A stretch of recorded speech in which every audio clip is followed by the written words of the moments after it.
wages if they were absent or had to self-isolate due to COVID. And as a result of this, many care workers said that they may have to attend work ill, which could potentially mean that they could spread COVID to service users or families of service users. So it's clear that care workers and service users have been disproportionately exposed to the virus. And the key question, therefore, is how much of this is due to poor pay and insecure contracts, which mean that care workers are less able to isolate, and how much of this is due to a complex and fragmented system that just couldn't respond to demands around PPE, health and safety, sick pay, testing, and more recently around vaccination. But the crisis started way before COVID. Social care is characterised by low pay and the routine breaching of national minimum wage legislation, particularly for home care workers who aren't paid travel time. It's characterised by almost a complete absence of occupational sick pay, which means that workers aren't able to be off work when they're ill, when they're receiving cancer treatment, when they have to undergo operations, or when they're infected with COVID-19, which creates a public health risk for workers, family members, service users, and the wider community as well. As I've mentioned, there's the chronic use of zero-hour contracts, which affects the individual worker from the point of view that they're unable to plan or have any security, but it also undermines their ability to speak out about the quality of care, about safeguarding concerns and things like that, because employers can use it as a way to suppress concerns and suppress safeguarding concerns, because there is that threat that hours can be reduced or removed if workers speak out. We see the chronic use of call cramming within home care. So that's where a completely unrealistic number of calls, 30, 40, sometimes more calls within a shift, are scheduled during the day with no time for travel time in between. It's a completely unrealistic workload. Some of the visits are literally 1 or 2 minutes long. There's no opportunity for people to provide care in those circumstances. It's literally just to pop in and check that people are still alive, which is completely dehumanizing. And as a result of that, you see the practice of call clipping, and that's where calls are cut short because care workers need to get between different visits. Or more common, as we see from our members, you see that care workers will stay and fulfill the requirements of a visit, but it means that they have to work longer, unpaid hours, and in effect to subsidising their employer by providing that unpaid work. And this is driven by the fact that there is no collective voice at work for care workers. They're not covered by collective bargaining agreements, and they're not covered by trade union recognition. So what is the root cause of the crisis? Well, the cause of the problem is outsourcing and the removal of effective democratic control and oversight over that, which has systematically undermined pay, terms and conditions and standards of care. It's led to the casualisation of work and the rise of zero-hour contracts. And this fragmentation has created a system that is prone to crisis. The solution, therefore, is that we have to reassess how social care is delivered, and that starts by driving up pay and conditions. And I think we can be really proud of this in the Northwest and within the Liverpool City region as a whole, in that local authorities have proven that they can take action to drive up pay and conditions. Before the pandemic, there was a lot of support for Unison's ethical care charter. It's been signed by 5 of the 6 councils within the Liverpool City region. And if there's anyone from St Helens today, we'd love to sort of work with you on introducing the ethical care charter, which is around sort of the introduction of the foundation living wage for care workers, but also to ensure there's time to care and that there's no 15-minute visits, and that there's proper pay and reward for travel time as well. We've seen pay commitments above the national minimum wage in a number of councils across the region, and we've seen that movement towards the in-house delivery of services in a number of councils, including Halton and Trafford. And you may think that a lot of this progress would have been halted by the pandemic, but quite sort of conversely, we've seen the acceleration of support from councils. So firstly, I identified at the start of my presentation this chronic sort of lack of occupational sick pay within the sector, which was going to be a real threat and a risk to care workers during the pandemic. So we launched our Care Workers versus COVID-19 campaign, which was calling on councils to ensure there was resources and money in place to pay care workers their full normal wages if they were absent due to COVID-19. And I think as a region, we can be very proud that 18 of the 23 commissioning councils in the Northwest signed up to that campaign or delivered in line with the commitments, which made a material difference to thousands of care workers across the sector. And we've seen the extension of foundation living wage commitments as well. Councils like Salford, the Wirral and Rochdale have introduced the foundation living wage for care workers during the pandemic, which is an incredible commitment. And also in an attempt to sort of solve the symptoms of a lot of the problem of fragmentation, there's been an increasing move towards insourcing. So an insourcing commission has been established within Salford, which is looking primarily and as a priority, looking within social care and at home care initially. And there's been the insourcing of Viva at Cheshire West and Cheshire, which I know that Val is on the call and we'll be discussing that shortly. But I think one of the key obstacles to having a sort of collective response to this is the inconsistent fee rates which are paid by local authorities across the region, and the absence of a standard approach which undermines paying conditions. So I've got the figures here just as an illustration of the 6 local authorities within Liverpool City Region and the hourly rates that they pay for home care and for supported living. These figures are based mostly on a freedom of information request that we submitted over the summer, but where we haven't received that information, like in Liverpool, it's based on the home care deficit report. But what you can see is that huge sort of variation and differences between the rates paid by councils. So from that, you can see the lowest rate for home care paid by Knowsley is £16.50, but the highest rate within the region is the Wirral, who have an explicit foundation living wage commitment, who pay £17.76. And that's putting to side the higher figure from Liverpool, which is based on a different model. But that does show that the range there is £1.26. And within supported living, the range between the fee rates paid by local authorities is £1.62. So there needs to be that consistency of fee rate payments and consistency over minimum employment requirements, like incorporating the foundation living wage into commissioning. Otherwise, it acts to undermine the pay conditions of care workers across the region. So I think the takeaway point is that political support is crucial in driving change, driving up the paying conditions of care workers, but we need to be aware of the limitations.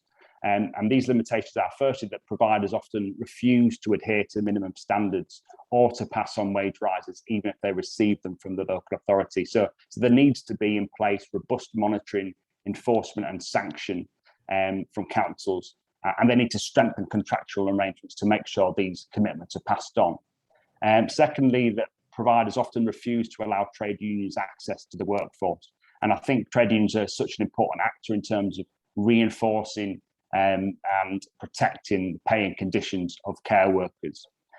Thirdly, we've got to recognise the opportunities to influence are largely limited to the procurement stage. So when councils are tendering and setting these requirements, they then may enter into a long contract of 3, 4, 5, 6. Sometimes I've seen them up to 10 years where they effectively pass over that responsibility to providers, and it really inhibits their ability to affect them and improve employment standards. And so there needs to be that standard approach across local authorities in terms of commissioning and in terms of the rates that are paid. And lastly, I mean, we need to recognise that working conditions are inextricably linked to standards of care, but the root causes of poor employment practice will only be solved if we change the model of ownership and delivery. And that's why it's so heartening and inspiring that so many councils across the Northwest are looking at how they can bring social care services back in-house. It's the right thing to do for the workforce, but crucially, it's the right thing to do for the people that they care for and the communities that they look after. So thank you very much, Kim. I'll pass back to you and stop sharing.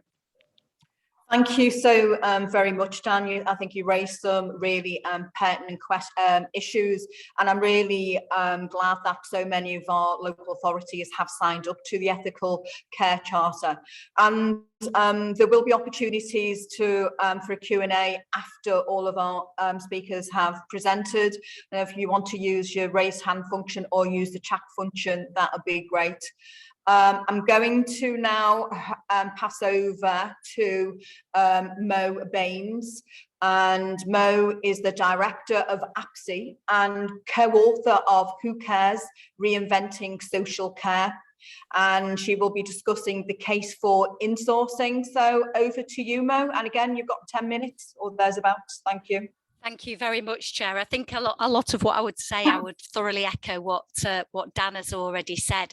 So first of all, Chair, thank you for inviting me to address you all today on behalf of Apse, the Association for Public Service Excellence. And we don't have any skin in this game in the sense of we don't provide services, we help councils deliver excellence in public services. And that's something we've got a long tradition of campaigning for. And I think perhaps the trend for insourcing public services is actually starting to see a reversal of the damage caused by outsourcing, which started in the 1980s and it's continued through successive decades. I know Dan rehearsed some of the arguments there around outsourcing, but I think it's worth revisiting some of the points that Dan made in a little bit more detail. Outsourcing was seen as a solution for public services to drive efficiencies, to drive savings. But unfortunately, those contract savings have failed to materialise. And what we have seen is a downward spiral of quality in those public services. And inevitably, any savings that have been supposedly made have been grabbed from the pay and conditions and the pensions of the former public service workers who were transferred over to these private contractors. What that has done is it's left the public purse effectively to suffer high contract costs as a result of that outsourcing. Cost inflation on outsourced contracts is commonplace, and nobody on this call needs to be reminded of the crisis in finance for social care. But cost inflation is a very real issue in care contracts. Over the lifetime of a contract, it's commonplace to see that inflation and see it be quite extortionate in terms of the price quoted to the price eventually paid. And in particular, in terms of social care, the public sector cannot afford to fail, and therefore it is beholden to pay to contractors whatever they demand. And the fact that we've hollowed out the ability to deliver social care services right across the spectrum within the local authority arena has led to that distortion in the relationship between councils that ought to be in a powerful position as purchasing care services to actually being in a marketplace that's beholden to the seller, because we've hollowed out the ability to provide those services directly for ourselves.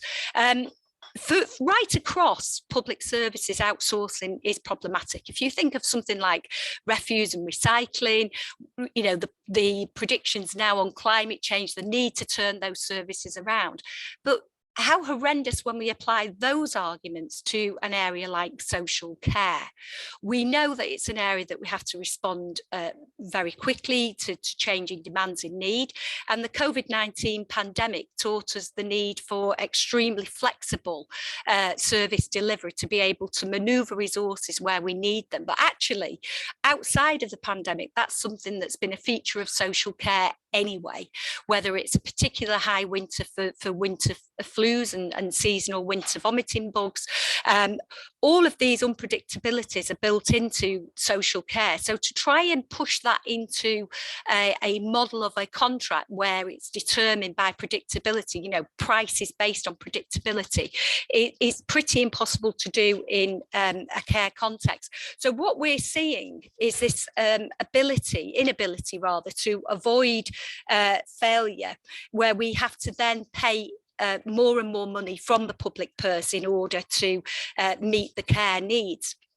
So when we apply that to social care, that ability to be responsive, to be flexible, is limited by the contract terms that we've engaged in.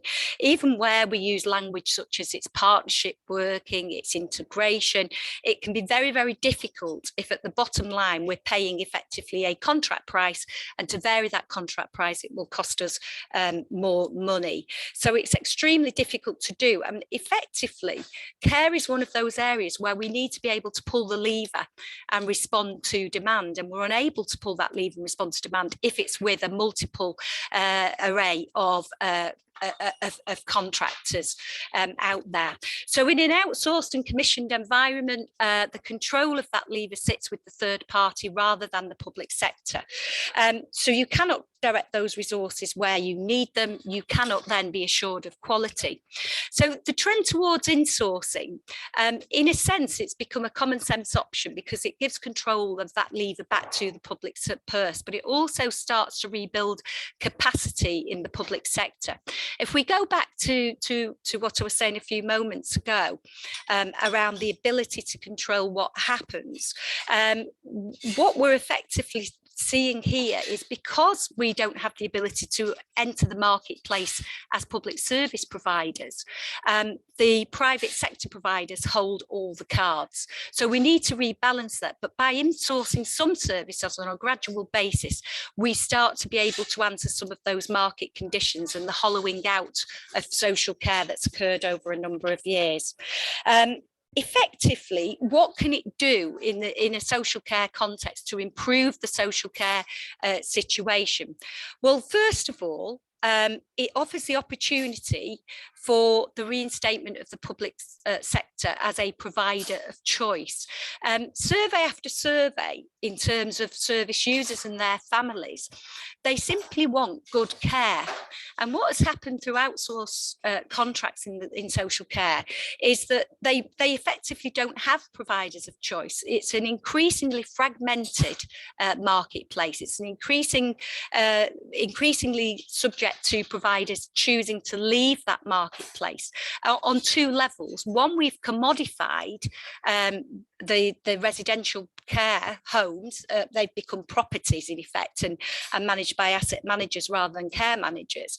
And then at the local level, in terms of domiciliary care, the fragmentation has meant that different carers are going to different service users because we've been unable to retain the workforce. So by insourcing, we can start to reinstate the public sector as the provider of choice. But more importantly, it gives the public sector back a key role that's been lost. And that key role that was lost was the ability of the public sector to be a training provider for the social care workforce and to allow recruitment and retention of care staff, but also to have career pathways for those care staff. So it offers the opportunity to stabilise the workforce, the issues that Dan picked up on in terms of the workforce in social care not enjoying parity of esteem with the NHS that has career pathways, that has professional qualifications and relatively stable employment compared to social care. So we start to enable that pathway of careers to be reinstated. And the big gain, I think, for the public sector on insourcing social care is that the approach is that we could allow movement between domiciliary and residential care to allow fluidity of staffing between those, with the local authority having a core role in perhaps providing that those residential care homes to become training places for domiciliary care in the wider community, and also to engage much more effectively with the voluntary sector, who are excluded and would be a big bonus in terms of the care needs, the finances of the care sector, if they could be integrated into care services in a way that does not happen with the fragmentation of social care to outsourced providers. And in terms of better outcomes, the fact that we pay social care workers such appalling rates of pay means that we have this constant churn of care workers, a churn that we didn't see when councils provided care directly for themselves. Too often we are losing care workers to go and work in Tesco or Sainsbury's or wherever, but a driver for quality in social care is continuity of the care provider.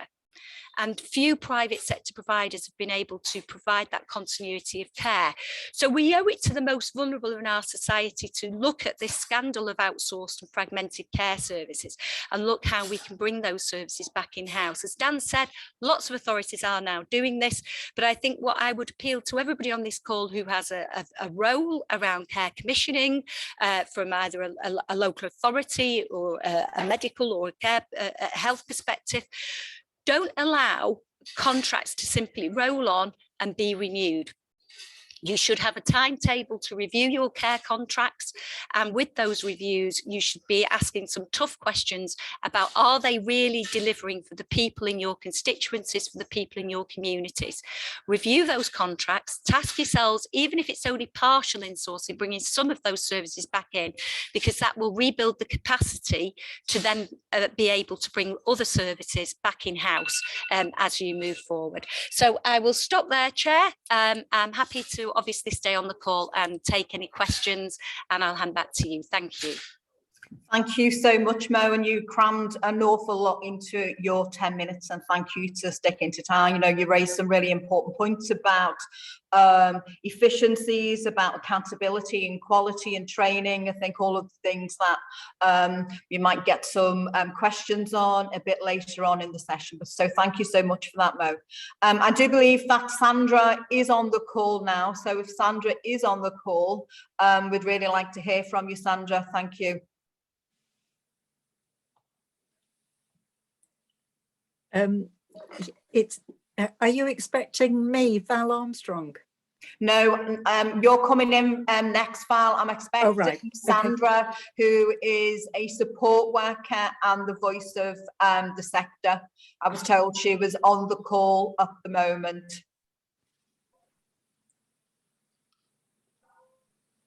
She's on the call, I think. Are you just She's on mute. Hang on. Unmute. Hello, people. Sandra, hello. I'm really sorry that you've had some technical issues. Anyway, I'm really glad that your daughter to help me. So yeah, I understand where you're coming from, Sandra. But anyway, thank you so much for joining us anyway with all of your difficulties. We introduced you earlier on as the voice from the front line. So I introduced you as a support worker in support of living. Outside of school hours. Whoever is not mute. A few issues related to antisocial behaviour. Thank you. Sandra, so over to you, Sandra. Thank you so much. Let us know what life's been like for you for the last 20 months as a key worker on the front line. Have you got your hankies ready? That's all I'm asking so far. I'm very nervous, obviously. I've been in this type of work for 17 years. It appealed to me. It was a complete change from the old jobs that I'd done, because I've got to an age in my life where my children have grown up. I'm the proud nan of 6 gorgeous grandchildren. I've got to get that in. And I thought it was time. I wanted to give something back. And the people in our community that are least thought of and least cared about are those vulnerable adults that we support daily to try and lead as normal a life as they possibly can within their capacities, what they're able to achieve. Now, although the job's very rewarding, obviously what's gone on in the last 20 months or so with COVID has really hit home with all the support staff. And when I'm speaking, I'm hoping I'm speaking for the majority of them. We used to be able to go into work and have fun, support the people, make them feel safe in their own homes. I've got all these notes prepared here. I haven't even looked at them yet. But it's got to the stage since COVID that we've tried our best to protect not just them, but our own families. We've worked extremely, extremely long hours, sometimes 60, 70 hours a week. Now, obviously, you're not supposed to work over a certain amount of hours, but that's all kept quiet in order for us to be able to give the people that we support the continuity, the support, the guidance, the reassurance that they all need in order to get them through the lockdown and COVID. They haven't been over the door. We haven't allowed anyone into their homes. We've just said, no, these are our priority, and that is an end to it. Recently, we've been in talks about changing the contracts. Now, this has been a really, really bad time for all the support workers because they want to change our enhanced terms and conditions, which is extra bank holidays that we get, is extra pay when we've worked mega hours. We go home, we're exhausted. We might not see the rest of our family because we're that exhausted. You might not see them till the next time you're off work. So it drains you mentally, physically, emotionally. But thankfully, the service that I work in, we're only a small team of 4 people, and we have had a 30-hour vacancy in our service for nearly 2 years. And we've been told, yeah, we will get it filled. Now, you know, I'm not a spring chicken, I'm 64 now. And I feel like it's put on not just myself, but a lot of support workers to pick up the slack where they haven't got the staff to cover. They tell you that they've got agency staff that they can call on. But from our point of view, because we care for the people that we support, we would rather go in and make sure that they're looked after and cared for, to stop their own families having to worry about whether they're going to be looked after properly by people that, although they go in as agency staff, they just make the numbers up. They don't specifically do anything. So the people that are supported are left. So I'm just going to check my notes a minute. A lot of the time, the so-called one-to-one hours do not get delivered. For whatever reason, there could be staff sickness, there could be a bereavement in the family, and it's left to the staff on the front line to try and get cover for them shifts. Not the management, the staff on the front line. When you ask for help, sometimes you're told, well, I mean, I'm going back years, but one manager in particular, many years ago, his excuse would be, what do you want me to do, knit a staff? Now that was extremely insulting. And when you're left in that position, you've just got to get on with it.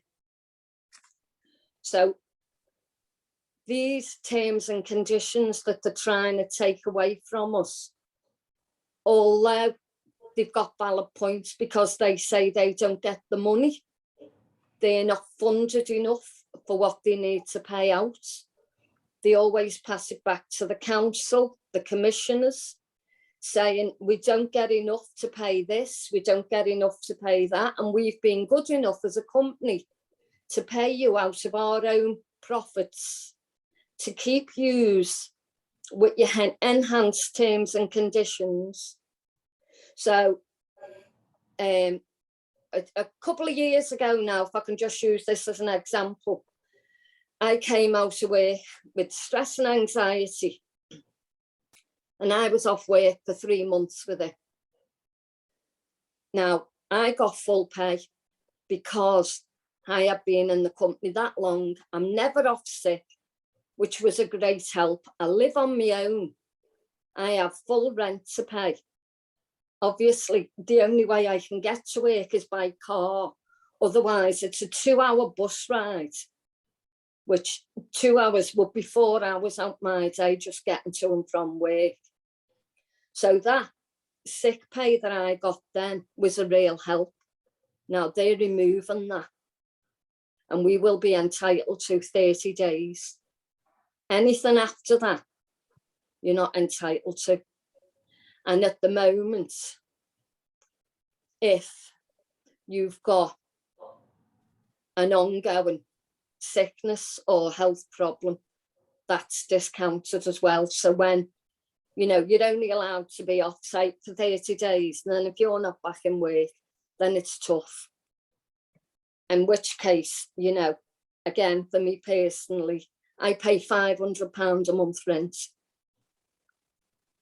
Statutory sick pay wouldn't even cover my rent. So in order for me to keep a roof over my head, run a car, do all, not even all going out and all things like that, but just to lead a bit of a quality of life, it's all being taken away from us. And we are constantly getting told by the company that it's nothing to do with them, that the money, we need to speak to the councils and the commission. I'm sorry if I'm repeating myself, the commissioners, and that's where the blame lies. Now, obviously, without saying too much, I have my own personal opinions on that, where money goes. We're being told that, you know, for instance, we worked one staff with 3 gentlemen for nearly the first 3 months of lockdown on our own. Now, one of them suffers with seizures, which multiplied because of the stress and anxiety because he couldn't see his family. That gentleman had a really severe seizure. Staff were on their own.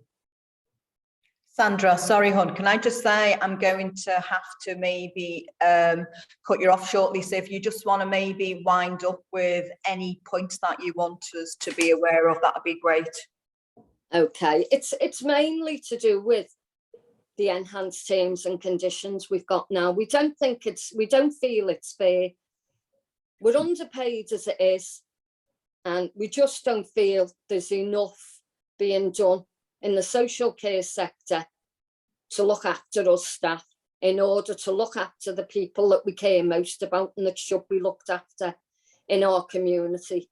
And they haven't got a voice, so we're their voice for them.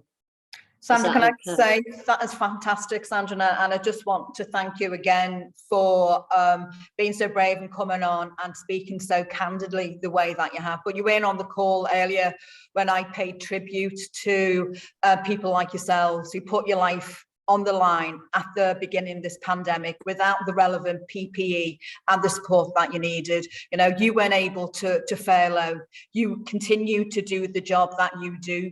You know, you're committed to your service users, to those most vulnerable in our communities. And again, I pay tribute to you. And thank you so much. Your workforce, Sandra, and I hear what you're saying, and I think, you know, the issues that you raise, you know, are very pertinent in terms of the discussion about insourcing, you know, because it provides the level of accountability, it gives training and consistency. So again, just thank you so much for everything that you're doing anyway, Sandra. So on that point, I'm really sorry, I'm going to have to. It's fine. Thank you, Kim. Thank you. I just hope it helps. It does help. Thank you very much. Yeah. Okay. Thank you. But if you're able to stay on the call, that would be great. Oh, I'm going to listen. Go on. Relax now. Go on then. Put yourself on mute while I hand over to Val Armstrong. Thanks. Cabinet Member for Adult Social Care and Public Health at Cheshire West and Chester Council. And Val's going to be talking about how her council are currently insourcing Vivo. So Val, over to you. Thank you so much, and thank you for being so patient and waiting. Thank you. And thank you for asking me to speak just about our insourcing of Vivo Care Choices. And I'm sorry, I have been dipping in and out because I'm also at a meeting of a master plan in my ward, which is really important. So, but I did hear Mo Bain say that this is a common sense option. So just would like to take you through the history of how we've done it. Have you got the presentation up? No, but I think Louis might be putting her up as we speak, hopefully. Yeah, just give me one moment, please.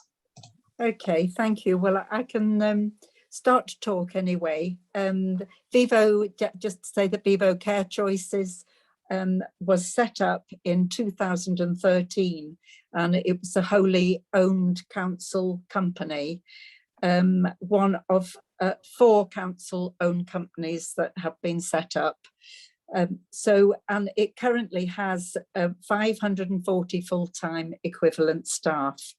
The services that it offers are personal assistance and care for adults with learning difficulties, people with dementia, older people. It offers a shared lives service and also some vocational and training opportunities. It is an important service for us, to many of our residents. So if we could move on to the next slide, please. When it was set up in 2013, there was an ambition that as a company it will compete in the wider social care market, but its ability to do this has been quite limited because of the way the market has developed. As a tackle company, it was restricted to just 20% of its activities in the wider market, but it never got near to that percentage. As a wholly owned council company, all the risk remained with the council, the financial and delivery risks, but the council didn't have full control because it was managed by a board of directors. We took the risk for the pension deficit and for any other possibilities. So that was one of the drivers for change, was that why have a company when all the risk was with us anyway? Another driver was that as a council and as a Labour council, we're keen to protect the terms and conditions of all the staff, and that is very important to us. So, and lastly, one of the main drivers for change was the changes that are happening in health and social care nationally. The Cheshire CCG will be dissolved by March 2022, and the new integration arrangements will give lots of opportunities for us to work with partners, with the NHS and wider partners, and we wanted to be ready to do that and to do it fleet of foot and quickly to respond to any opportunities. So if we could just move on to the next slide. In many circumstances, councils are bringing their companies in-house because of poor performance, but this was definitely not the situation for Vivo Care Choices, and we've been very careful in our communications to reinforce that message. After what was a slightly shaky start in terms of the quality of the services they offer, they have recently made really, really good improvements, and they've got a good CQC rating across all the areas of their provision, and so a really good track record currently. But what we wanted to look at was to reducing the complexity of the arrangements that are in place, such as leasing assets from us as the council, our contract management arrangements, the responsibilities of the company for auditing, and also things like data sharing. And by bringing them back in-house, we can simplify all these arrangements and streamline the governance and have quicker decision-making. So we believe that the advantages will be this flexibility and adaptability, and we can be on the front foot when opportunities come up. The change, the move to in-house has been well received by the trade unions as it protects staff terms and conditions. And it was really good that the union have worked with us in communications with staff and supported us. So we are potentially the largest current insourcing exercise in the Northwest, and a large number of staff will be dupied, 540 staff. So some of the challenges in doing that have been about ensuring clear communications and engagement with all the key stakeholders, especially with the staff and the people who draw on Vivo's services. And one of the things that we have been able to do is we have worked with the board of Brio, and this has required some extremely sensitive negotiations for them, because obviously they have been very committed to working with the company and with the staff.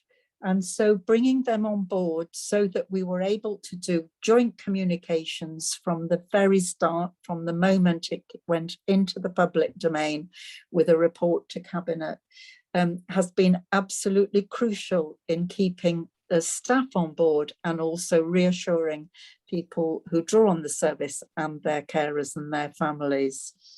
So the decision was called in by our Conservative colleagues, and that call-in and scrutiny meeting has been held, where the decision was upheld with some recommendations about the future of scrutiny activity on similar decisions, but the decision itself has been upheld, and that recommendation will be going to our next Cabinet meeting.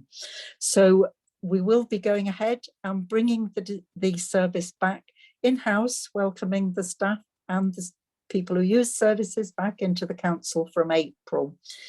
And what we have reassured people right from the beginning is that for those who are drawing on the services and their carers, they will see no difference as a result of this change. The service will be delivered in the same way, and by the same people. There'll be no change as a result of the service coming in-house. And this has been well received by the staff and the people we support and their families, who see this as a positive move, giving more security. So that's just a brief overview.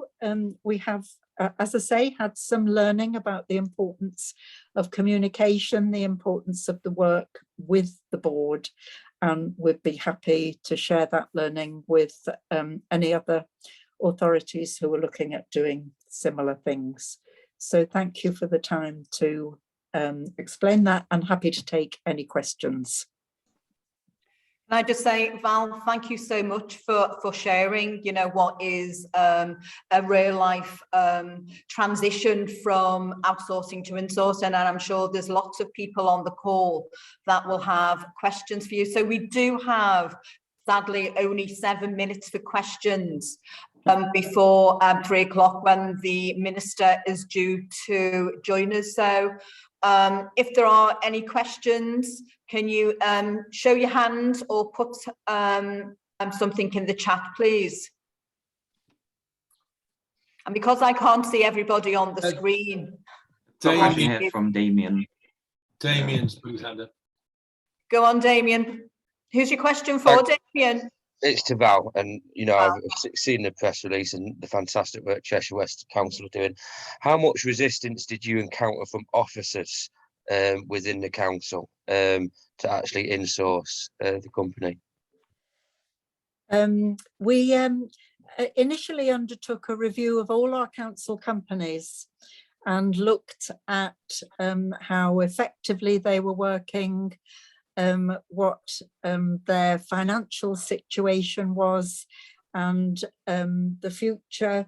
They're all, if they're in the market, well, it's our leisure services, our facilities management, and Essential, which we share with Wirral, providing services to schools. And we looked at all those, and the decision was taken at cabinet level that we wanted to look at bringing Vivo in-house, and our officers were instructed to go forward with that. It didn't happen straight away. It needed quite a lead-in time for legal to look at the way forward. But I would like to say that we were supported by our officers, and I didn't feel any obstruction in the way that happened. And as I say, it didn't happen quickly, but that's probably a good thing, that the planning was done properly and enough time was given to bringing the board of Vivo on board with the way forward, and to them seeing that working with us would be the best thing for service users and the staff. So yeah, does that answer your question? Thank you so much, Val, for sharing that process with you, with us. Are there any other questions? I noticed that Emma Baker has put a comment in the chat box about Wales. Would you like to say something, Emma?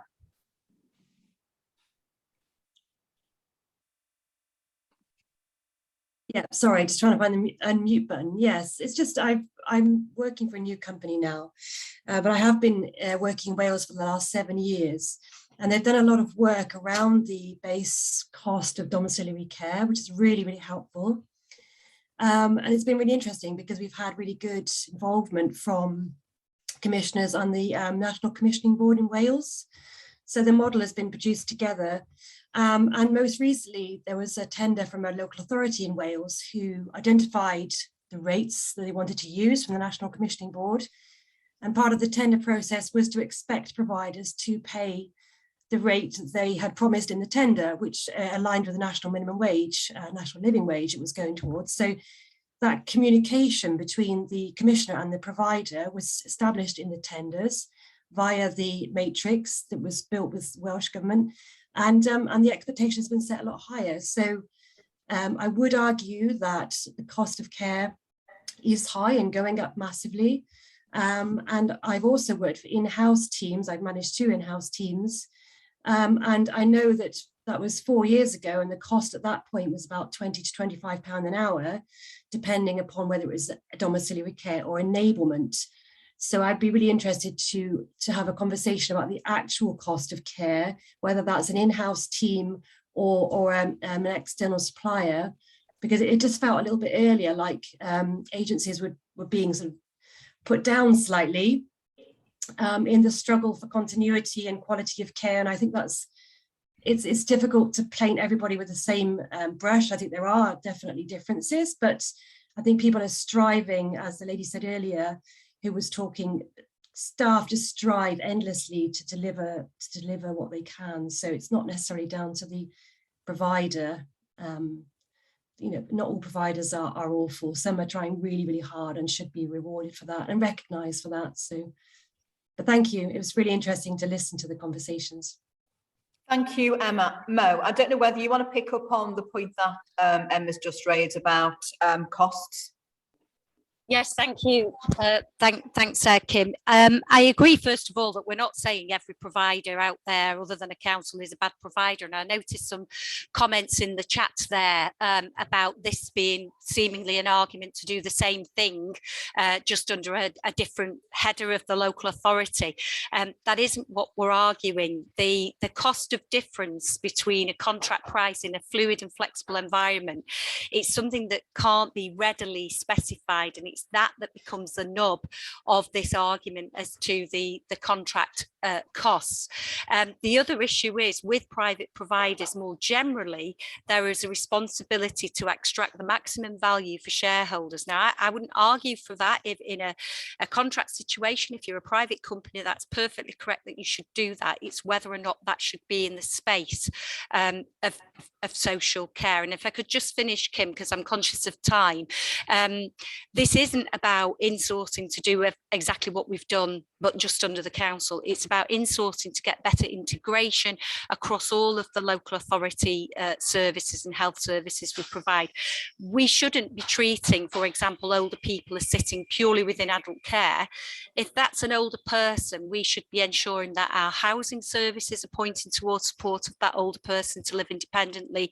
We should be ensuring our street scene services, everything that we do is geared towards supporting older people, not fragmentalising it and departmentalising it. That isn't the purpose of insourcing social care. It's actually to get that better quality and a more holistic approach at a local authority level. Thank you, Mo. Can I bring in Mandy, who I know has had a hand up? Mandy, over to you. No, it's to Val and Mo, and I think you've just answered some of it, Mo, regarding the insourcing of it, which I totally agree, everything needs to be integrated. But wouldn't it be better having a baseline cost of care, which allows for everybody, all providers, to have the right amount of provision, to pay the staff appropriately, to do the training, to have the and ensure the quality that goes with it, and then allow councils to do the quality control that goes with that, rather than creating another system that is going to have in-houses by councils, which going back way back when I remember councils having services, particularly for domiciliary care, it wasn't cost effective in-house. And we're not having an even playing field if we're having it. So it's okay for in-sources staff in councils to pay holiday pay and sick pay and have all of the appropriate wage when it's not parity across the board. Do you want me to come in on that, Kim? Yes, please. Yeah. So thank you, Kim. Thanks, Mandy. And I think on one level, people would have some sympathy to that argument. The issue is this. Cost shunt occurs to the public purse. If we pay people effectively below the minimum wage, with the cost clipping and the core clipping that Dan references, the real live issues for care workers, and we continually push at that envelope, what we're really doing is saying it's okay to have low paid part-time women as the backbone of the economy and keeping the care services going. That shouldn't happen in the private sector, and it shouldn't happen in the public sector. So absolutely, the overall cost envelope for care has to go up. But what we've also got to address is the issues of cost inflation for some care providers and the commodification of care, particularly that's happened in residential homes where we've had properties changing hands as assets rather than those homes being treated as part of the public service arsenal that we have to keep our communities safe. What we've seen is this commodification and treatment of those assets in a marketized way. That has to stop, because if that continues, we will never have that level of stability in terms of care provision. But I absolutely agree, it shouldn't be about pitching the public sector against the private sector. We should be paying care workers a decent wage across the board. And what we have to stop is rationing of care, because the way in which councils have been forced to claw back some of the budgets in social care is to continually expand the parameters by which care is de facto rationed to the most vulnerable people by tweaking at the parameters of what they're permitted to get away with, as it were, and that has to stop. And my fear with the social care reforms coming through is there'll be a disincentive to expand provision where it's needed, and actually a bigger incentive, probably aided and abetted in some senses by care users themselves, as to, well, what's affordable in terms of the cap on care costs. So I think that's a very dangerous pathway for us to go down. Mo, thank you so much for responding to Mandy's question. I'd like to bring in Suzanne and then Samantha.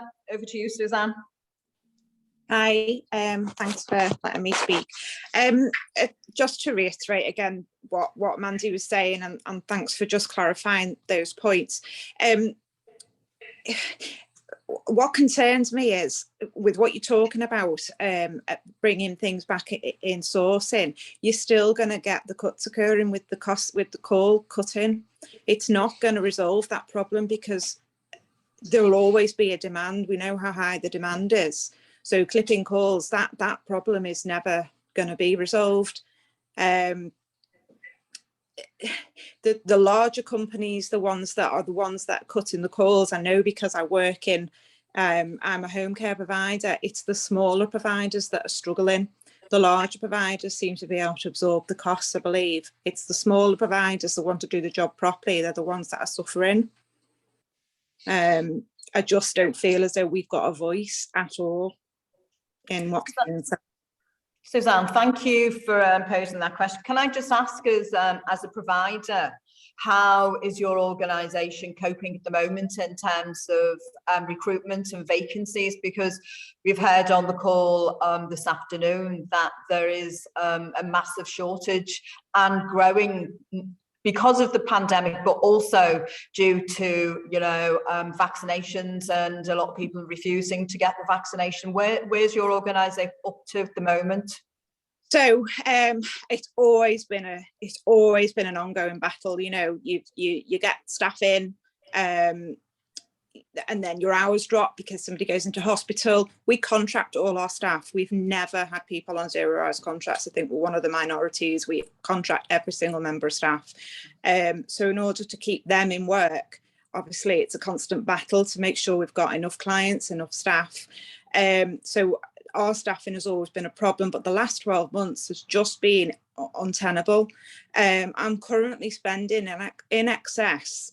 So just to give you to give you an idea of, we provide 340 hours of care a week at the moment, with 23 staff, and I am paying over £2,000 a month on recruitment, and that's totally unsustainable.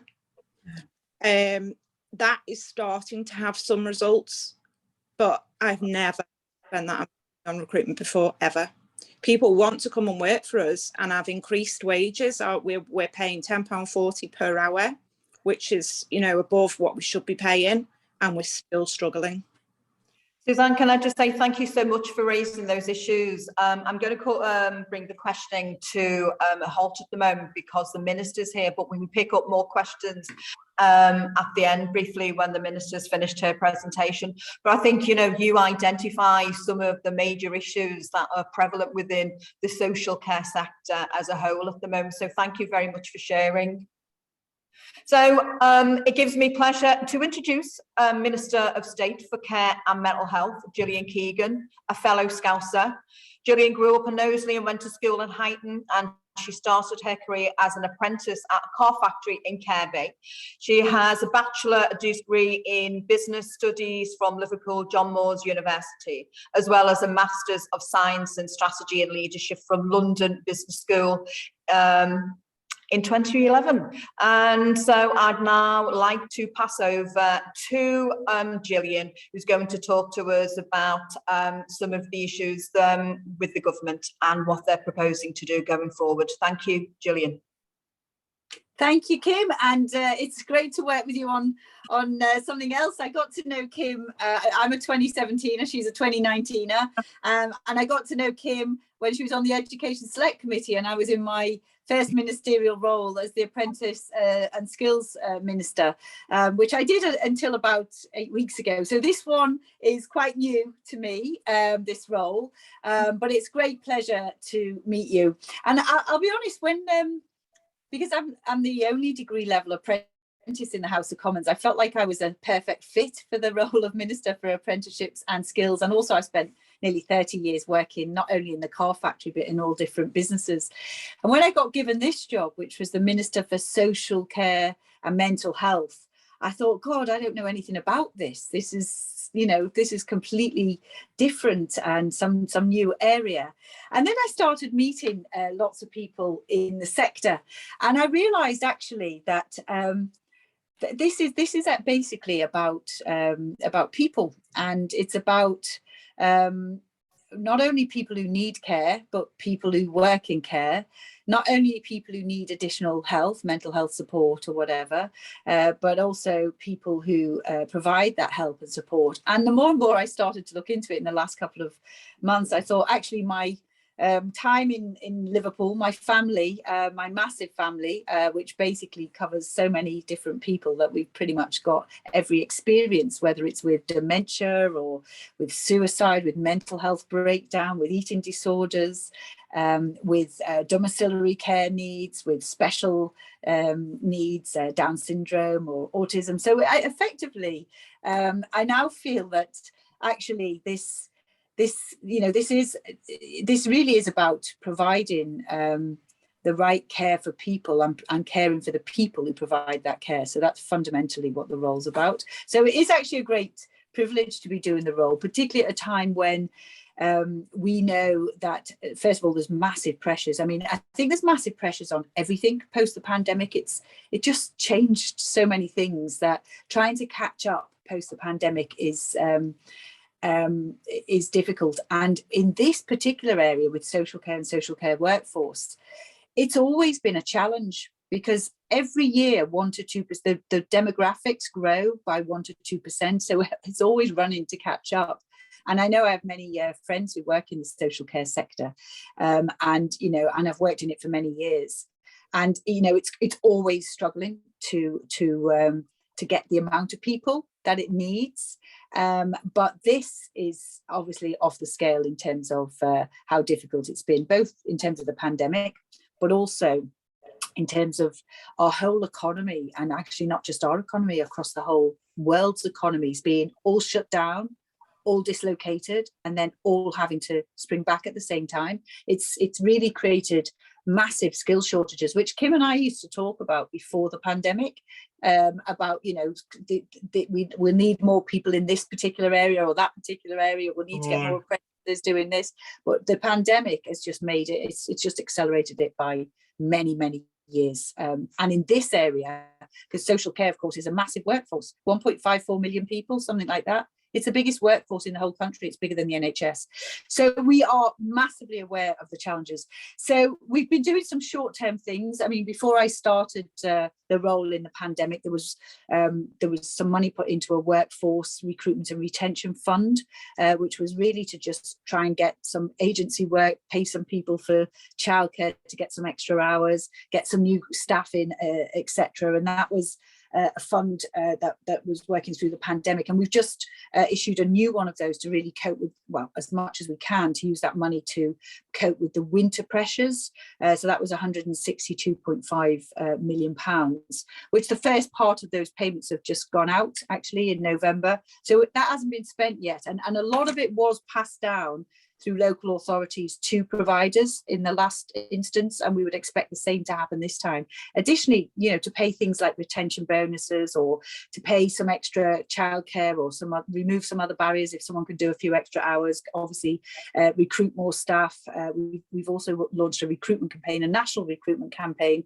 Hopefully you've all seen it, because it's a lovely campaign called Made with Care, and that launched on the 3rd of November, and that will be going on till March as well. And that not only is there to recruit people, but it's also to show what a rewarding career it is, working in care in all different types of social care, with working age adults or with elderly people.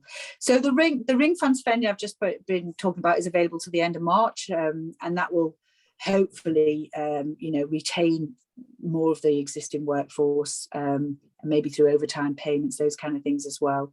But I do know it's difficult, and I was listening very carefully to Suzanne there, because there's a lot of pressure, because there's a lot of people who want the same people.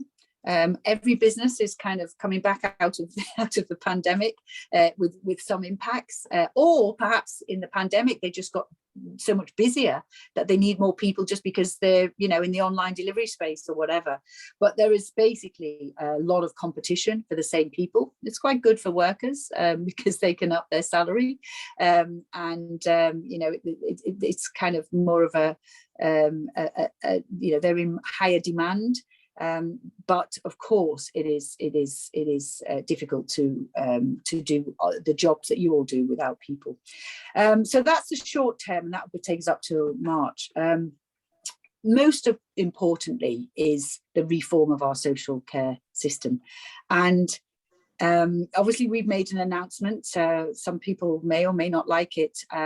Lots of people have views about how they could design it differently, but and I've come at this after the system's already been designed. But I'll tell you what, I'm just delighted that we have at least grasped the nettle and say we're going to be, we're going to have a new tax. It's going to be the health and social care premium. It's going to go onto, well, health and social care. Initially, more of it is going to the NHS to catch up, obviously, the impacts of the pandemic, which have been devastating. People haven't been coming forward for treatment. There's about 6 million people now who are overdue operations in terrible pain that we're trying to obviously catch up as soon as we possibly can. But of course, being able to at least raise that and get that put in legislation is going to make a massive difference. So for social care, that's an additional £5.4 billion for social care reform. Part of it is for the social care charging system. And again, many different views on this, but having seen my nan, who did end up, lived in Huyton all her life and did end up going into a care home with dementia, and selling a council house, which she bought under the Right to Buy scheme, and basically losing everything down to her last £14,250, which is the system today, and has been the system for decades and will continue to be the system unless we do something about it. Today, no one in the country has a cap on how much they could pay for their care costs. Now, of course, not everyone goes into social care. Many people don't, but you never know whether it's going to be you or not. So what we really wanted to do was to basically provide that insurance policy, I guess, and sort of safety blanket to some degree, that you won't end up spending more than £86,000. So at least there's a cap on how much you could spend. But the second part of that, and the most important part of it, is the reform to the system. So 1.7 billion of that 5.4 billion is going towards reform, and it will be basically laid out in a white paper, which is coming towards the end of this year. Huge part of that is the workforce. The workforce, I actually set up an APPG, another APPG, Kim, with your colleague Louise Haigh, when I very first became an MP. And it was called Professionalising the Social Care Workforce. And that was in 2018 we did that. And because it was obvious to me, even though I hadn't worked in it, it was obvious to me then that there was way too much churn. There was not enough training, and training that was recognised and transferable. There were not many career paths, progression in the career paths, and you had all of this put in place for the NHS, but none of it had been put in place for social care. And without that being put in place, it was always going to be difficult to both get people in, train them, improve their skills, increase their skills, give them the career progression, and most importantly, make them stay, because there's lots of other people then that they become valuable for, not least in other parts of the care system. So that was something that struck us then. I think we worked with Skills for Care and a couple of unions as well, to say, there are some career paths. I mean, my mate who's worked in social care since she's at school now manages a home, but there weren't that many. So that was something that we looked at right then. And this is the time really that will include at least £500 million investment in the workforce to look at all of those things so that we can put it onto a much more sustainable footing. And to do that, we're working with care users, providers, people with lived experience, and lots of other partners to develop, co-develop that, and to publish the further detail in a white paper. But that'll only be the start, because there's an awful lot that we've got to do to design a social care system that really is fit for the 21st century. whether that's allowing people to live in their homes more for longer, working age adults to be more independent and be able to have fulfilling careers, or be able to have interesting things to do as well. We've got a lot more that we need to do as a society. So that will only be the start of the journey, but that will be the start of a 10-year vision. And I'm delighted to be, albeit I've only been in the job for 2 months now, I am delighted to be in this role, so that yeah, we can move forward and take these things forward. So timing, it's a very good time, I think, even though the challenges are massive, the appetite to fix it, I think, is real. Gillian, thank you so much for taking the time out to join us this afternoon and providing us with government's short-term and long-term proposals. You just touched on the fact that we voted on the social care cap yesterday, so I'm sure there'll be people on this call that might want to raise some questions about how some of those proposals impact on the city region, and in terms of some of the issues that we've raised today about recruitment and retention, affordability, and insourcing. And as you know, we'll be voting later on some other aspects of care in terms of workforce planning. So again, thank you so much for joining and providing some of that information, Jill. So yeah, we are going to go to a question and answer. And if there were any questions from earlier on that people weren't able to ask, please use the raise hand function or in the chat box. Are there any questions for Gillian? I'd be amazed if the answer is no. I think Paul and Samantha have put up their hands. Paul Cummins, over to you then, Paul. Thank you so much. Thank you, Kim. Paul Cummins, Cabinet Member for Adult Social Care in Sefton. Minister, given your reforms, I wonder if you'd like to comment on the Local Government Association projection for adult social care finance for next year, which is going to be 7% worse than it is this year. In fact, we're facing the most disastrous potential shortfall in finance in social care, and that's given your reforms. I don't think that really squares with your comments about them being somewhat positive. In fact, we see them as a complete disaster. Well, I'm not sure what you see as a disaster, Paul, but I think what you're saying is, as a local authority, you think you need more money to cope with the increasing demand, both in social care of working age adults, probably children's social services as well, and adult social care. And that's something that we've seen, you know, I mean, I'm not responsible for local government, and actually the local government has to do their own sort of separate funding, so that, you know, and this is part of that. But this has been a pressure. I mean, I have been a councillor. I have been a cabinet member in a council as well. Not in a county council, but I've worked very closely with my local county council. You know, this has been, again, something that's been coming for quite a long time. You know, the increase in need of the biggest budget things now, which are children's services, working age adult support, and elderly adult support, has just been growing and growing and growing. And again, because no sort of longer term fixes have been put in place, and this kind of real sort of reform, largely because nobody wanted to raise any extra money, because when you start to do that, it makes you quite unpopular as a politician. And so it's probably been a factor of, you know, the fact that for many years governments haven't wanted to do that. And it's been tried a number of times. I mean, there was, you know, several green papers and a commission indeed under previous governments. And it's not for want of trying, because everybody's known they have to do it, but sometimes it just gets too difficult and it's politically terrible. So the reason I'm optimistic, more optimistic than you, is because I know this is an important part of the solution. But from where you're sat right now, you're just seeing the fallout really from what's happened previously, right? Nobody's really getting all this together in time. And we do have an increasing demand, which you know, is, you know, we keep putting like more money and more money, but, you know, there's lots of increasing pressures on that money. So I do hear you, Paul, but I'm not going to be put off thinking that this is the right thing to do.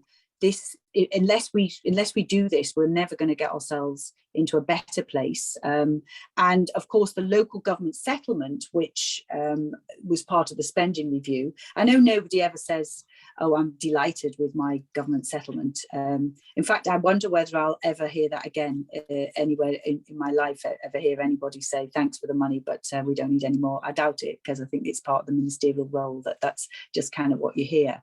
But the reality is, it was, there was a reasonable settlement, and obviously there is more money coming as well from the precept. But I have no doubt that you're dealing with a massive increase in demand. It's even in my own area. I know Knowsley very, very well, as I grew up there, but Chichester, which doesn't have the same pressures, it has different pressures, probably a different mix of pressures, but still the vast majority of the council budget is spent on those things. And it's gone up massively in the last 5 years or so, or even maybe longer than that. Thanks, Julian. I'd like to bring in Samantha from earlier on. Samantha, who's your question for? It's more of a sort of an observation and a few comments, really, than rather a question. So, I'm working for a big charity. I've been in the sector now for 31 years. I started as a support worker in Knowsley, in Huyton, and I've also got a parent with dementia and who needs complex care. So I find myself placed in a position of supporting 1,700 people in our communities across the Northwest as a managing director, and having massive staffing pressures. And I see that for me parents in, dementia care and respite, we're having to deal with agency staff and, real issues. The sector has never seen a staffing crisis like this. In my time of 30 years, I've never seen this before. We put our pay up to £9.70 basic pay for support workers, and that's not domiciliary care, that's in supported living. And we're still seeing real pressures. We can't even get agency staff, even if we wanted them, because we're competing against things like Amazon and Matalan and places like this. The sector is becoming the real poor relation, and yet we're supporting the most vulnerable people in our communities. And, I've put in the chat that I want people to read the Corn Ferry report if they haven't, because when we've got a 39% pay gap from sector and NHS pay to our pay, as a charity and in the sector in social care, we've got some real issues. And we can talk about things like we talked about in the past, which is like council tax increases and so on. We're working in deprived communities, and we're not going to see that, repair some of the issues that we've got.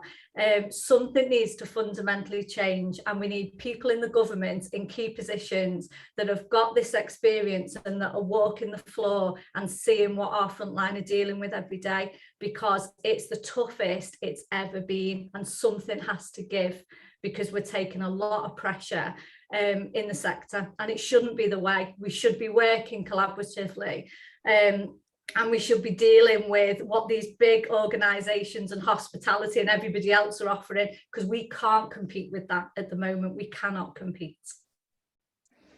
Yeah, no, I understand that. I've worked in enough industries in the past to understand that. Although I'm also experienced enough in business to know that most people are not only transactional.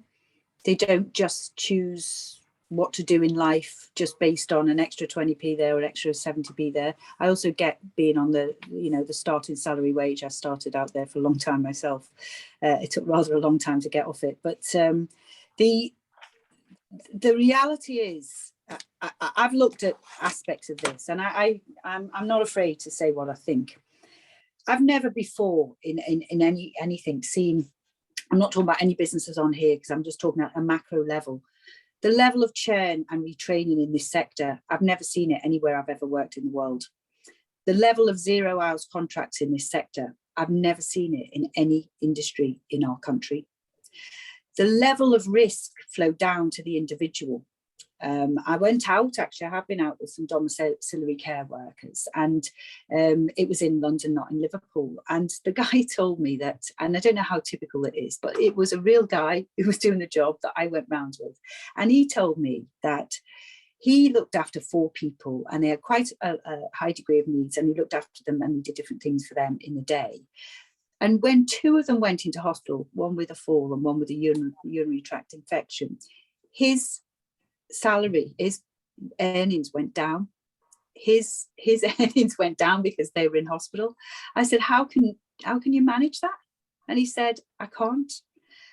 That, I couldn't believe it. I was honestly shocked. I mean, I can see all the high level figures, which you think that looks wrong. There's something wrong here. What is that? By the way, I'm not blaming anyone, because then I look back and I've asked people, and then I look at the commissioning, and it was like minute by minute, not even 15 minutes in some cases, 1 minute. And then I looked at the other things.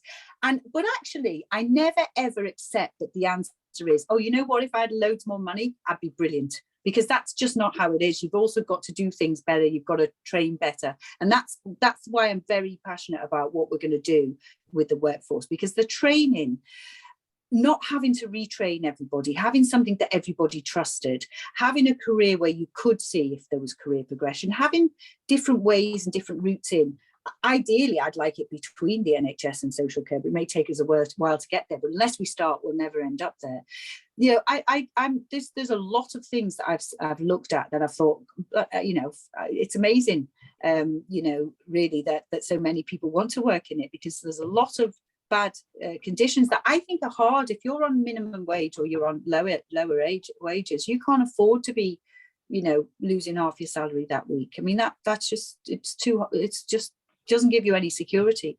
And the thing is that when you find that there's supply and demand, and there's a lot of demand for labour, they will go to things that are more secure and less shift work. They're the two things, actually. It's not just money, it's the shift work, if there's shift work, and it's the security as well as cash. I'm not saying cash isn't important, but it's not just on its own. So that's why, and I'm not saying that's easy to fix overnight. But those working practices are something that as I say, I've actually been out with one person, and I'm sure it wasn't, I didn't just get the random one person in the country that has got those conditions. So that's something we need to work on. I understand it's all been flown down because nobody's really done anything strategic about it, but we do need to fix that now. That's my view. Thanks, Julian. We're going to extend the session to 3:45 for those who can stay. You know, we know that the sector is very fragmented and very fragile.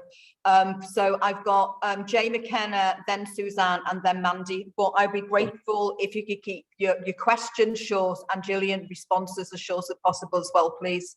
I'll respond at the end, Kim, because I'll get if you do the three together, then I'll respond at the end, save some time. Over to you, Jay.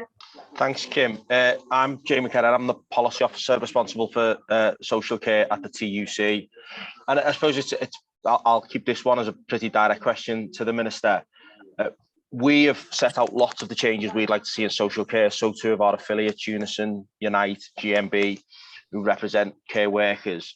One of the things we're really keen to do is to work with others, work with governments, and work with employers and the providers to make sure that we can shape a workforce strategy. I know Jeremy Hunt and the work of the Health and Social Care Select Committee have called for this, similar to the NHS, and there needs to be that parity of esteem on pay and conditions. You rightly highlight all of the challenges that we face in that sector. But when I heard you talking before about the white paper and about shaping this, and hopefully we'll see a white paper soon, and if you can give any indication on that, that would be welcome. But, you know, will there be a commitment to work with, you know, those care workers and their union representatives to help shape this? Because we really do want to play a part in that. We, you know, absolutely want to do that, and no, that's something we'd like to follow up. But just one other question on top of that. You know, you talk about the £5.4 billion coming from the Health and Social Care Levy. You know, how realistic do you think it's going to be that in 3 years' time, you know, our minister, our future government, whoever, whatever colour that is going to take away money from the NHS and give it to social care? You know, it's really hard to believe that any government, any, you know, Chancellor, Prime Minister is going to do that. We'd like £12 billion a year to spend on social care. It needs more than that. Are we really going to see it in 3 years' time? Thanks, Jay. Suzanne?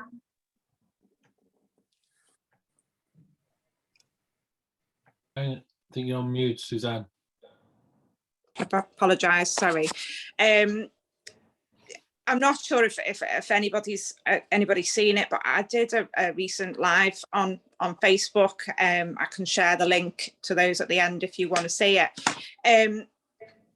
The levy that you're talking about is the 1.25 increase in national insurance. When we're talking about levelling up, aren't we, in a society? The 1.25 on the national insurance, that's going to actually affect those that are on the lowest paid budgets.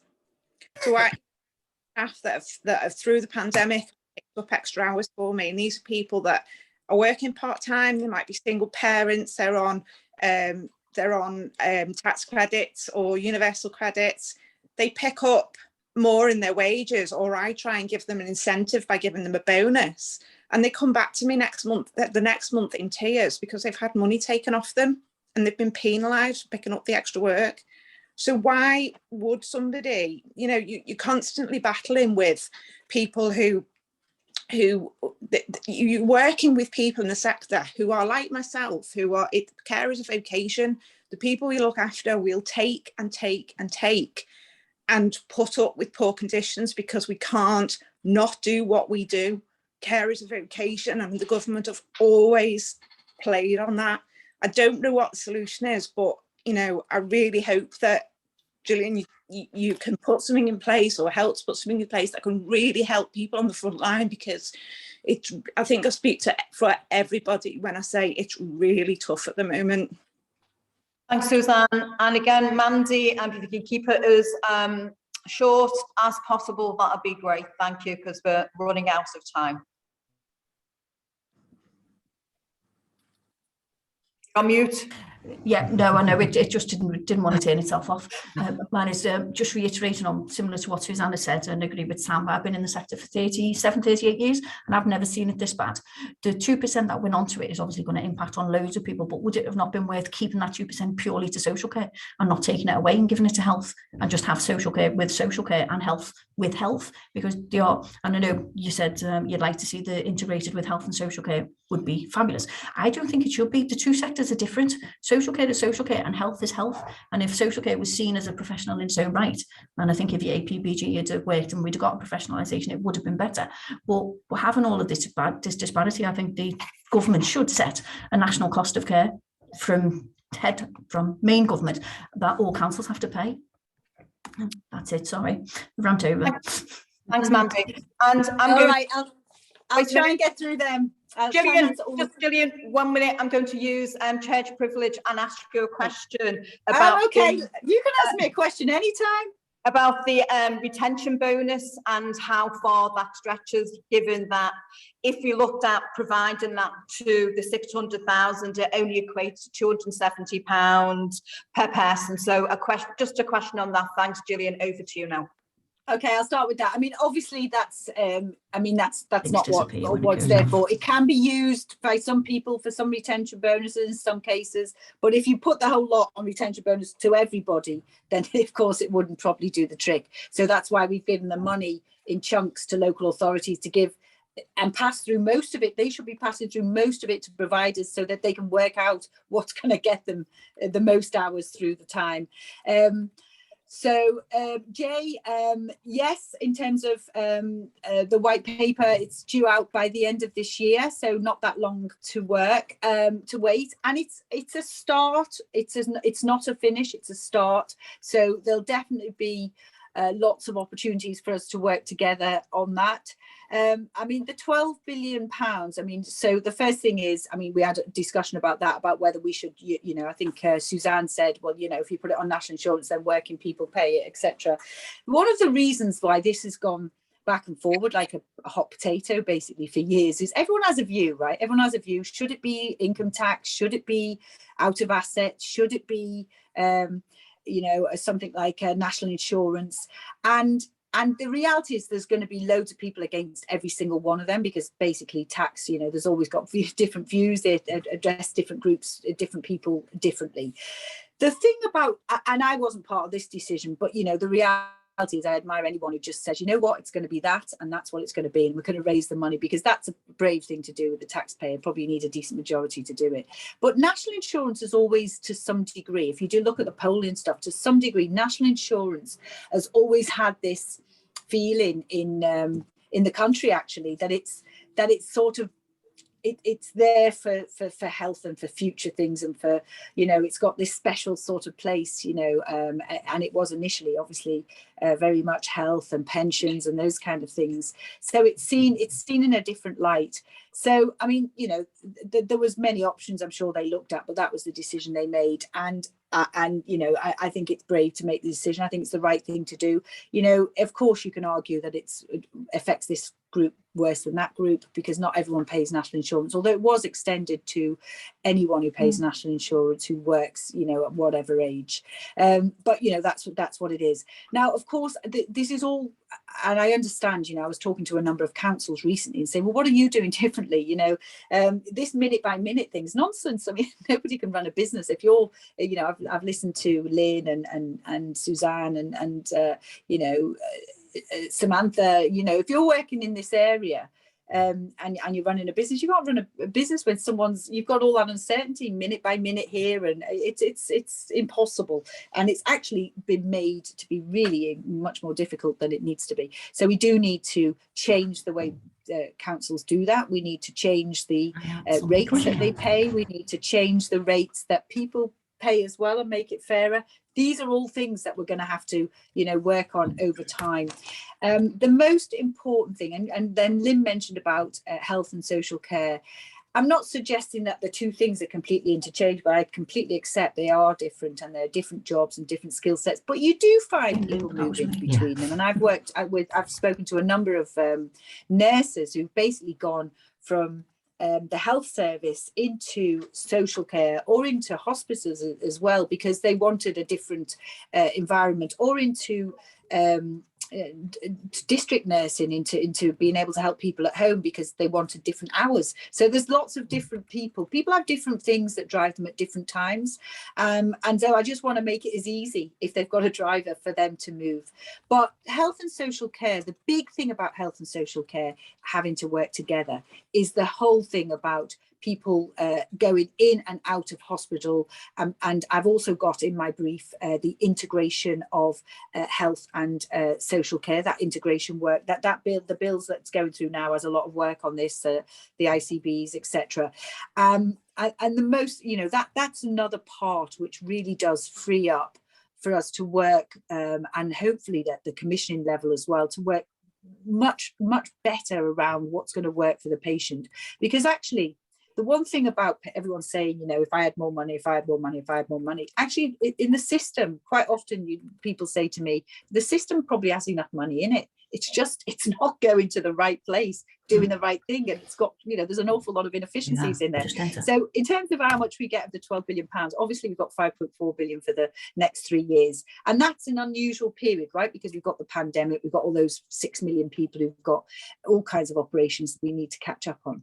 But assuming that we don't have anything like this again in terms of the pandemic, and we learn to live with it, then, you know, we will be obviously pushing for more of that for social care, and I'm sure, and that I'm pretty much sure that's expected. Now, how much of it, etc., that will be a discussion for the future. But even if you look at the charging and the charging policy we've put in place, even that will need more than we have so far for future years, even to make sure that people have you know, that the state pays for more people's care.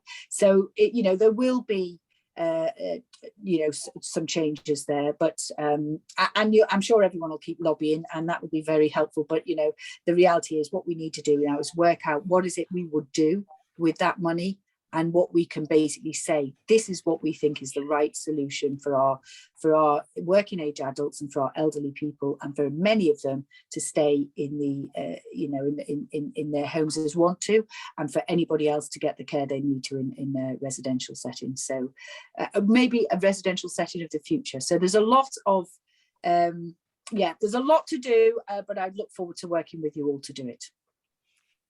Thank you for that roundup, Julian, and answering the questions from our participants. So we've now come to the end of our slightly extended session. So it just leaves me to say thanks to all of the people that spoke today: Sandra, Dan, Mo, Val, and Minister Gillian Keegan, and to all of the participants that took part today, the sponsors of the group and the Secretariat. And I just wanted to remind you all that our next meeting will be in person on Friday, the 17th of December at 1 Man Island from 12 to 1:30. We're going to be looking at levelling up inequalities in the Liverpool City region with Steve Rotherham and Sasha Morgan from the Social Mobility Commission, and hopefully other speakers.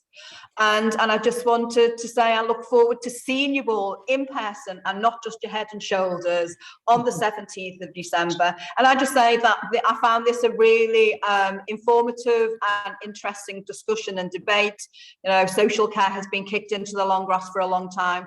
What we need is to develop, you know, a fair and equitable service for everybody going forward. So again, thank you so much everybody for participating in this event today. So enjoy the rest of your day everybody. So thank you, take care, bye. Well, Thanks Kim. Yep, brilliant.